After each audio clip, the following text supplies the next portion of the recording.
प्रश्नोत्तर सत्संग माध्यम से आज एक प्रश्न आया है रोशनी पांडे मीरा रोड से मुंबई। उनका प्रश्न है कि महाराज जो भक्ति भजन पूजा पाठ सब कर रहे हैं, भक्ति में लगे हुए हैं, उनके जीवन में अगर दुख संकट बीमारी तरह तरह की सब परेशानियां आती है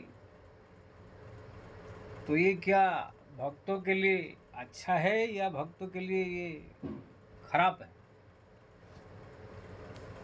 बहुत सुंदर प्रश्न है। अगर कोई भगवान के नाम जप में लगा है, भगवान के प्रति श्रद्धा लगाया है, भगवान के भजन पूजा पाठ जप तप कर रहे हैं,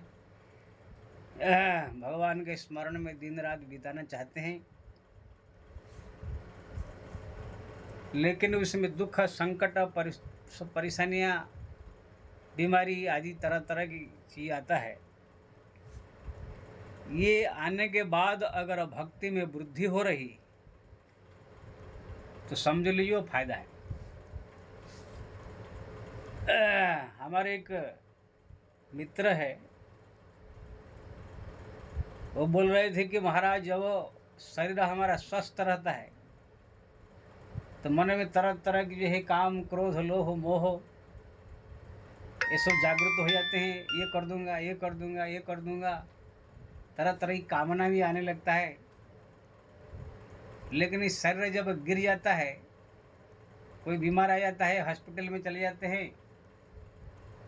एडमिट हो जाते हैं, या तो कोई 2 8 10 दिन तक पूरा शरीर जर्जर हो जाता है, तो मन में जो जितने सब काम क्रोध लोभ मोह मद मच्छर तरह तरह बुराइयां सब खत्म हो जाता है। ऐसे मन होता है कि जैसे भगवान का भजन ही करे, कोई शरीर का ठिकाना नहीं, दुनिया का ठिकाना नहीं। अब बताइए, अब जब उनका शरीर स्वस्थ हो जाता है तो तरह तरह की बुराइयां आ जाती है, क्रोध भी जागृत है, काम भी जागृत हो जाता है, स्त्रियों के प्रति बुरी भाव भी आ जाता है, किसको भी झगड़ते मार देते पीट देते हैं। लेकिन जब शरीर गिर जाता है, कोई बीमारी तकलीफ परेशानी आ जाता है, तो ये सब खत्म हो जाता है, मन एकदम शांत धीर गंभीर होकर भगवत स्मरण में लग जाता है। तो उनके लिए ये बीमार होना, गिर पड़ना, शरीर का अस्वस्थ होना, समझ लीजिए बहुत बड़ा फायदा है। इसी तरह किसी भी भक्त का हो, अगर शरीर का स्वस्थ रहने से सब कुछ ठीक ठाक, पैसा है, रुपया है, धन है, दौलत है, घर द्वार सब है, लेकिन अगर मन भगवान के भक्ति में नहीं लग रहा है, तरह तरह अहंकार में घमंड में सूर है, काम क्रोध लोभ मोह सता रहा है, नाम प्रतिष्ठा के पीछे पागल होकर के इधर भाग रहा है इधर भाग रहा है, नेताओं के पीछे भाग रहा है, भीड़ भाड़ लगा रहा है कि मेरा नाम हो जाए, बहुत लोग आएंगे तो मेरा नाम होगा, नेता लोग आएंगे तो नाम होगा, इसी प्रकार की चक्कर में अगर पड़ा हुआ है, लेकिन जब शरीर बीमार होकर गिर पड़ता है, एडमिट हो जाता है, या 10 15 दिन का बोलने उठने लायक नहीं रहता है, अगर उसी समय मन में ये सब चीज खत्म होकर के भगवान के भजन के प्रति रुचि जग जाता है, हे प्रभु मेरे को कुछ नहीं चाहिए, केवल आपका नाम चाहिए, आपका स्मरण चाहिए, आपका चिंतन चाहिए, आपका भक्ति की जरूरत है, ऐसे सोच करके प्रभु के नाम जपने में रुचि जग जाता है, नाम जप करने लग जाता है, तो उनके लिए वो बीमारियों का आना, ये तरह तरह की कष्ट तकलीफ परेशानियों का आना ही इनके लिए फायदा है।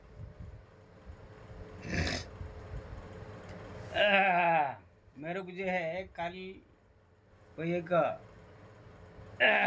लड़की जो है आई थी मंदिर, पूछ रही थी कि महाराज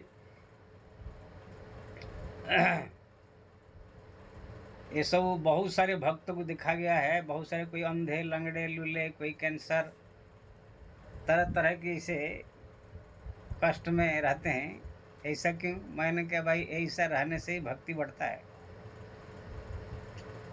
ऐसे भगवान चाहे तो उनके भक्ति स्वस्थ शरीर में बढ़ा सकते हैं, जितने दुर्गुण उनका कृपा करके इसे मिटा सकते हैं। ऐसी बात नहीं है, भगवान के पास सब शक्ति है, लेकिन अगर डायरेक्ट भगवान नहीं कर रहे हैं, ऐसे अगर शरीर बीमार होकर के, अस्वस्थ होकर के, संकट दुख परेशानियों में फंस करके सब जो है दुर्गुण दूर होकर भगवान के भक्ति में लग जाता है, तो ये भी एक प्रकार से फायदा ही है। नारद जी का अपमानित तो होना, बंदर का मुंह दे करके उनको अपमान कर दिया गया पूरा समाज में, नारद जी के लिए वो फायदा, नहीं तो शादी करके घर संसार बचा लेते। इसलिए नारद जी जब उनको होश आया तब तो कहा कि प्रभु आपने बहुत बड़ी कृपा की। अवगुण मूल शूल प्रद प्रमदात सब दुख खानी, ताते किन्ह निवारण मुनि मही हज जानी। हे नारद जी, आप शादी करने जा रहे थे, एकदम संसार में फंसने, मैं आपको जो है बचा लिया। समस्त अवगुण का मूल है, समस्त बवाल का खान है गृह संसार।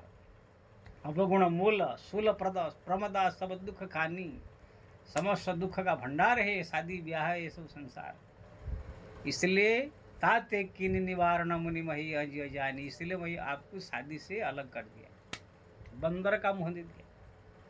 तो नारद जी का बंदर मुंह प्राप्त कर लेना, समाज में बेइज्जत हो जाना, उनके लिए फायदा है। प्रहलाद के लिए उनके पिताजी का नाराज होकर के उसको मारना पीटना, उसको जो है पहाड़ से फेंक देना, हाथले कुचवा देना, अग्नि से जला देना, जेल में डाल देना, सर्पों से डसवाना, भूखा प्यासा जेल में डाल देना, ये सब भक्त प्रहलाद के लिए भक्ति प्रदक है, भक्ति बढ़ाने वाला चीज सब था।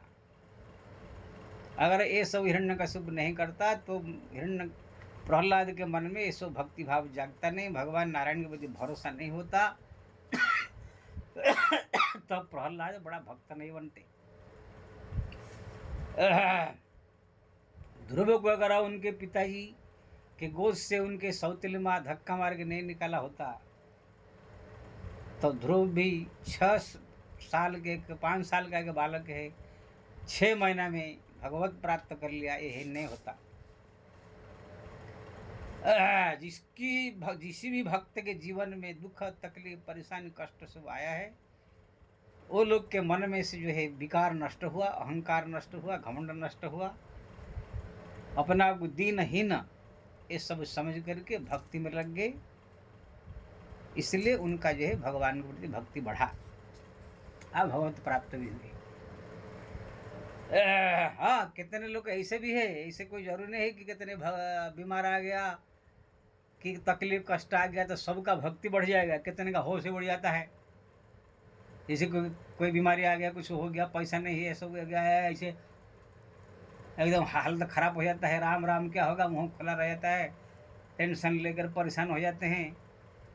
तो ये विपत्ति संकट परेशानी आने के बाद बहुत सारे भक्त परेशान भी हो जाते हैं, भाई राम नाम छूट जाता है, भक्ति भूल जाते हैं, अरे भाड़ में जाए, सब ये सब करने से कोई फायदा नहीं, ऐसे भी सोच लेते हैं। तो ऐसे भक्तों के लिए संकट विपत्त मुसीबत जो है फायदा करने वाला नहीं है। जो होश एकदम उड़ जाए, जिसका एकदम भगवान का भजन ही भूल जाए, अब भगवान को गाली देना चालू कर दे, प्रभु आपका नाम जब के क्या मिला। लेकिन अगर संकट विपत्ति मुसीबत आने से विनता आवे, शरणागति भाव आवे, विनम्रता आवे, भगवान के भक्ति में और मन लग जाए, प्रभु जैसे प्रभु आपकी इच्छा, अहंकार आदि आदि दमन होकर के भक्ति में डूब जाए, तो समझ लीजिए बहुत बड़ा फायदा है। एक जो है वृंदावन में हमारा जानते हैं प्रेमानंद जी महाराज है, ऐसे कोई बड़ा संत नहीं बने हो, कोई कबीर तुलसी ऐसा उनके पास कोई ऐसे चमत्कार की चीज़ नहीं है, फिर भी उनका नाम जो है बहुत सोशल मीडिया में फैल गया है। वो उनका कहना था कि अगर एक किडनी खराब मेरा नहीं होता तो मेरे इतना राधा रानी के प्रति भक्ति नहीं बढ़ता। मेरा किडनी जब दोनों खराब हो गया तब तो मन में एकदम जो है बहुत बड़ा दुख हुआ, सदमा लगा। डॉक्टर जब दवा दे दिया, फिर सोचा है शरीर का कोई ठिकाना नहीं है, संसार की सब मोह माया एक झटके में सब खत्म हो गया, केवल एक ही शरणागत राधा रानी। इस प्रकार सोच करके उनके पीछे पड़ गए।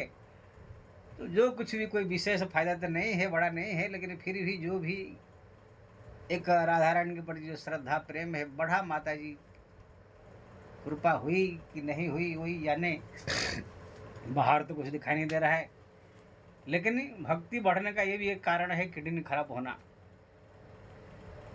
है। मेरे को जो एक आदमी ने कल पूछा, महाराज आपको ऐसे मान लीजिए कोई बीमारी आ जाए, कोई ऐसी तकलीफ परेशानी आ जाए, किडनी खराब हो जाए, कि आपका अंधे हो जाए, लंगड़े हो जाए, आप क्या सोचेंगे? मैंने कहा अच्छा है, भगवान की कृपा है समझो। अरे कोई बीमारी आ जाए, अंधा हो जाए, तो अच्छा है, हरिद्वार ऋषिकेश में जाए, गंगा किनारे, बाबू जी को पैसा दे दो, बाबू जी को पैसा दे दो, जो रोटी खिला दो बाबू जी, ऐसे मन में या मांग के खा के भगवान का भजन कर लेंगे, राम राम राम राम राम गंगा किनारे। मन में जो अहंकार है, मन में जो काम क्रोध है, लोभ है, तरह तरह की इच्छाएं हैं, तो ये सब तो अपने आप खत्म हो जाएगा। अगर अंधा हो गया तो क्या इच्छा होगा? लंगड़ा हो गया, लाठी लेकर चल रहे हैं, अंधा इधर लंगड़ा है, अगर भगवान में लगन है, राम राम राम होगा, कुछ से दो रोटी मांग खा लिया, अपन राम राम जप रहा है। अगर किसी भी कारण से भी किसी प्रकार परिस्थिति भी आवे, दुख आए, संकट आए, मुसीबत आए, चाहे लंगड़ा हो जाए, लुल्ला हो जाए, अंधा हो जाए, बहरा हो जाए, कोढ़ी हो जाए, कैंसर ग्रसित हो जाए, कुछ भी हो जाए शरीर, अगर भगवान के प्रति मन में शरणागति भाव और समर्पण भाव आ जाए, भगवान के प्रति भक्ति बढ़ जाए, तो समझ लो वो समस्त बीमारी, समस्त जो है अंधा लंगड़ा लुल्ला होना, ये सब जो है भक्ति के लिए बहुत बड़ा फायदा कर लिया। हाँ, अगर ये सब आने के बाद भक्ति आवरी छूट गया, कम हो गया, अरे भजन करने से कोई फायदा नहीं हुआ, एकदम होश उड़ गया था, ऐसे एकदम आश्चर्य होता, चकित हो, परेशान हो करके पूरा एकदम भगवान का भक्ति भक्ति भूल जाए, छूट जाए, तो फिर ये उसके लिए फायदा नहीं है। लेकिन कोई कोई भक्तों के लिए बहुत बड़ा फायदा हो जाता है, जैसे ये विपत्ति, संकट, मुसीबत, बीमारी आदि आने से मन में भक्ति और जाग जाता है। लेकिन हाँ, कोई कोई जो है ये सब आने के बाद होश उड़ जाता है, अरे बहन ये सब करके क्या फायदा मिला, ये सब बेकार करके छोड़ देते हैं। ऐसे मैं कितने लोग देखता हूँ। इसलिए अगर भक्त के जीवन में संकट, मुसीबत, ये सब परेशानी, तकलीफ, ये सब जितना आवे, आने के बाद अगर भक्ति में वृद्धि हो रही है तो उनके लिए बहुत बड़ा फायदा है। लेकिन अगर भक्ति में वृद्धि नहीं हो रही है, खाली संकट विपत्ति आ रहा है, तो ये पहले उनका कोई फायदा नहीं, नुकसान ही नुकसान है। शरीर स्वस्थ रखना चाहिए, अपने आप को संभाल लेना चाहिए। तो ये विपत्ति, ये संकट, ये जितने सब मुसीबत है, भक्तों के लिए भक्ति बढ़ाने वाला अगर है तो समझ लो बहुत बड़ा फायदा है। प्रहलाद जी ने जो है भगवान नृसिंह से कहा कि प्रभु मेरे पिताजी धन्य है जो मेरे को जो है तरह तरह के दुख दिया, कष्ट दिया, परेशान किया, इसीलिए आज मैं आपका दर्शन कर रहा हूँ। इसलिए मेरा पिता मेरे हितैषी है, उनका कल्याण कर दीजिए। भगवान नृसिंह ने कहा आपका पिता का नहीं, आपके 21 पीढ़ी तर गए। देखिए, जो पिताजी हरदम मारा पीटा, उनको कितना दुख तक दिया, जान तक लेने को तैयार हो गया, लेकिन उसको सोचते कि हितैषी, क्योंकि ना उसी के कारण ही इनका भक्ति बढ़ा। दुख संकट सब नहीं आया होता तो प्रहलाद की भक्ति कहाँ बढ़ता है, कहाँ दीनता आती, कहाँ शरणागति भाव आता। इसलिए अगर कोई भक्त के जीवन में भक्ति बढ़ रही है, जितना संकट मुसीबत आए तो ये भक्ति में तेजी हो रही है, तो समझ लो ये संकट विपत्ति मुसीबत ही उनके लिए वरदान है। ऐसे सोच करके भगवान के भक्ति को ज़्यादा बढ़ाना चाहिए, ज़्यादा राम नाम जप करना चाहिए, स्मरण चिंतन आदि करना चाहिए। बाकी ये शरीर तो भाई एक दिन मरना है, चाहे कोई भी हो, आएगा जाएगा। हाँ, कोई तपस्या करके अगर अमर वर प्राप्त कर ले तो बात अलग है, नहीं तो सबको प्राय जाना पड़ता है। जाने के बाद फिर नया शरीर मिलता है, जन्म होगा तो, नहीं तो भगवत धाम जाता है। कोई आगे जाएगा, कोई पीछे जाएगा, कोई 10 साल के बाद जाएगा, कोई 10 साल के पीछे पहले चला जाएगा। आना जाना सब लगा हुआ है, कोई आगे कोई पीछे, कोई 10 बजे, कोई 12 बजे, कोई 1 बजे, कोई 2 बजे, कोई कल, कोई आज, इसमें से कोई फर्क नहीं पड़ता है। लेकिन अगर भगवान का भक्ति इसी संसार में आकर के इसने अर्जित कर लिया, चाहे दुख में हो चाहे सुख में हो, रह करके सबसे बड़ा बड़े भागी वही है। नाम र जप में रुचि जिसका जग गया, वो सबसे बड़ा भागी वही है। जय श्री राम।